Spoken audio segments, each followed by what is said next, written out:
What's up guys, Freddy Fishfinger here, and I'm going to talk to you about the Greninja Suspect Test, because Greninja has become an offensive staple within the current metagame, and when I talk current metagame, I'm even talking about X and Y metagame as well as the RS metagame. The difference between what it was just before RS and now is that now it's got new toys to play with, being low kick and gunk shot. I'm going to get into that a little bit later. But first I want to look at Greninja as a whole as a Pokemon. And it runs both in balanced teams as well as hyper-offensive teams because of its typing. Well, typing, it doesn't really have a typing. Give it every freaking type that it wants because of hidden power, minus Fairy. Fairy is the one type I think it can't become. Prove me wrong, I'm happy to be proved wrong, but I think it's the only type it can't become. Anyway, the fact that it has Protean, or Protein, or whatever you want to call it, plus the base 122 speed category, that's 377 for those who don't deal in base stats, but deal in stat totals, 377 or base 122, it means that it outspeeds the vast majority of the metagame and can flat out kill it, or at least revenge kill it. This makes it a huge threat, and it also means that it doesn't have to run an item, which is why you see the vast majority of them running Life Orb for the extra damage, because Greninja, it's the type of Pokemon which, if it's going to get hit, it's going to get hurt really, really hard. That's why most of them run Life Orb anyway, because it's kind of like, I don't need the health if I'm kind of throwing it at everything just to revenge kill it. If people are really worried about losing their health, they'll run an Expert Belt, but generally speaking, Life Orb's the way to go. And the only other item that I've ever seen on Greninja is Choice Scarf, and that's more to deal with Scarf Pokemon designed to kill Greninja. More of a niche thing, but still exists. Anyway, going on to the moves, which I previously mentioned, Low Kick and Gunk Shot, it means that all of a sudden its standard move pool to deal with the metagame becomes almost flawless, with the combination of Ice Beam, Gunk Shot, Low Kick, Extra Sensory, Grass Knot, U-Turn, Hidden Power Fire is the most common out of any of the hidden powers, and Dark Pulse, plus one of Surf or Hydro Pump, because it can have either one of those. It becomes this Pokemon. Yes, it has 4 move slot syndrome, but it becomes a Pokemon capable of dealing with just about anything. Now, by 4 move slot syndrome, I mean, ideally, it wants all of the moves which I've just listed off. Ideally wants all of them, but of course it can only have 4, as we know, and that's the main argument which people have been using to suggest that Greninja should not be banned.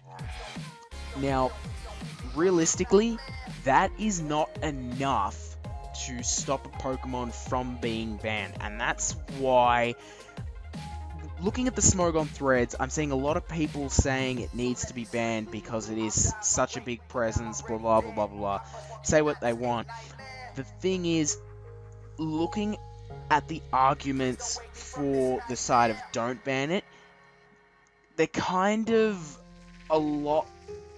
It's hard to explain, but they're not as strong, they're not as well designed, and it's more a case of people don't believe it to be as big a threat as other people do, if that makes sense. And it's not necessarily against anyone in particular, because everybody has their own different opinions, but I can see reason for the side of it should be banned, even though I am one of the people saying it should not. Now, in any case, the 4 move slot syndrome is not a good enough argument, and I have to respect the people saying it's not, as well as the people who say it is, because the people who say it is, they're right. Greninja wants to run more than the 4 moves, but realistically, the 4 moves is not a problem because your opponent does not know what 4 moves Greninja will be running. If they're running Greninja, it's the other way around, but you don't know which 4 moves Greninja has until you see them. Sure, you can say, oh, I've seen that Greninja use Dark Pulse, so it probably doesn't have Extra Sensory, but that doesn't answer your question until you're already in the battle. By then, you've already got your team set up, and you have to have previously thought of how you are going to beat the Greninja in order to win. Now, the reason why that's such a big deal is, of course, if the Greninja is not running Gunk Shot, you will be able to say, okay, I can bring in my Azumarill or my Clefable or my Sylveon against the Greninja, and I know I should be able to do alright, and I can keep this battle, you know, one-on-one doing alright. Problem is, if it does have Gunk Shot, those are really bad options, and you pretty much just lose a Pokemon just by sending it in. On the flip side, if Greninja has Extra Sensory, you can't send in your Keldeo, your Conkeldurr, your Mega Venusaur, or your Tentacruel, because Greninja's going to be able to wipe them off the face of the planet. For those wondering why Tentacruel, it's the reason why I'm thinking that behind there is I've created my own Assault Vest Tentacruel set, so I use that as not so much a staple for my teams, but I always like to consider it because it's one of those Pokemon I personally feel is undervalued. But even still, if Greninja's not running Extra Sensory, those 4 Pokemon can deal with it. If it is, forget about it, because it's going to be able to deal with those Pokemon. If Greninja is lacking Dark Pulse, then you've got other Pokemon. If it's lacking Hidden Power Fire, maybe other. But you don't know what the Greninja is running until you see it on the field. And unfortunately, saying, oh, Greninja is perfect to deal with Greninja is useless, because you lose the speed tie, you've lost a Pokemon for no reason. So how do people go about dealing with Greninja without having to think about those, you know, the 4 move slot syndrome problem? You can use a Choice Scarf on certain Pokemon like Keldeo, Heracross, Latios, Staraptor, Terrakion, Salamence, or Lucario, but at the same time, you have to use one of those Pokemon in order to deal with Greninja. What happens if the Greninja gets swapped out just when you bring that Pokemon in? Well, then you've potentially got to swap out to save that Pokemon, and you lose momentum. So that's not necessarily an ideal situation either. Of course, you could always go for a non-Scarf user, but at the same time, you'll have to be using something like a Mega Manectric, which is potentially not the Mega which you wanted to design a team around, so therefore that trumps your original idea. Or you'll have to run something like a Weavile, which is not the best Pokemon by any means in this metagame for certain reasons. Don't really want to go into that because there's too many reasons as to why Weavile's not so commonly used. For those wondering, Weavile with Life Orb and Knockoff, as long as Greninja is not a Dark type, has, I think, something like a 97% chance of killing Greninja, or something like that. So it's a decent Pokemon, but it's not by any means the best move that you could possibly make. Banded Talonflame with Brave Bird will always kill, but at the same time, by using Banded Talonflame, you can't use your Swords Dance Talonflame. So you have to weigh that up as well. So those are some of the ways in which you can deal with Greninja, but again, these are not necessarily non-standard, but they're not necessarily the things that you wanted to be running either. Because of course, by running a Choice Scarf Pokemon, yes, it's able to do some things, but it's not able to do others, so it's a toss-up between these situations. So now I'm going to look at the point of view if Greninja is banned, okay? Because I'm thinking for the future here, and the first thing I'm going to look at is there are certain Pokemon that are going to see a whole lot more usage now that Greninja is going to go, assuming it does. First of all, Keldeo, just because it's somewhat similar typing, big special attacking threat, etc, etc. Alakazam, because Greninja is one of the things holding it back, as well as Priority. Priority's going to stay, but at least Greninja can go, so it might come up. Gengar, Greninja, Dark Pulse, etc, etc. Even Extra Sensory Greninja causes a problem, so Gengar might come up. Mega Venusaur, Extra Sensory, so that might become a little bit more popular. Landorus Incarnate and Thundurus both none of these Pokemon particularly like Greninja, and all of a sudden, with it gone, there's a new doorway for them. They can do a little bit better, and that might just be enough to make them a big threat in OU, or at least pop into OU in Alakazam's case.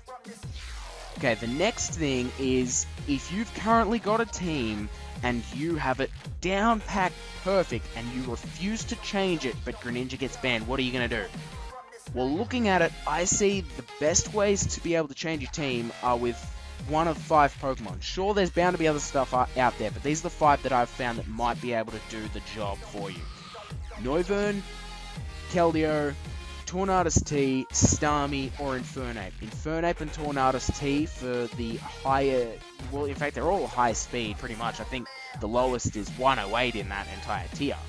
Sorry, not a tier, entire list, but Infernape and Tornadus T for presence on both offensive sides, and the rest are all special attackers since Greninja is predominantly a special attacker. Starmie for similar typing, Noivern for the speed, Keldeo for the offensive presence, plus the speed. I feel like Greninja going out of the way paves the biggest way for Starmie, though. Starmie's the thing which really got pushed down this generation because of Greninja. It just did the job better. So with Starmie's diverse move pool, I feel like it might just sneak back into OU, or at least like be a lot more considered now than it was previously. Either way, I feel like this is the perfect time to sum it up. There are things which can replace Greninja, none of which are going to be as good as Greninja though.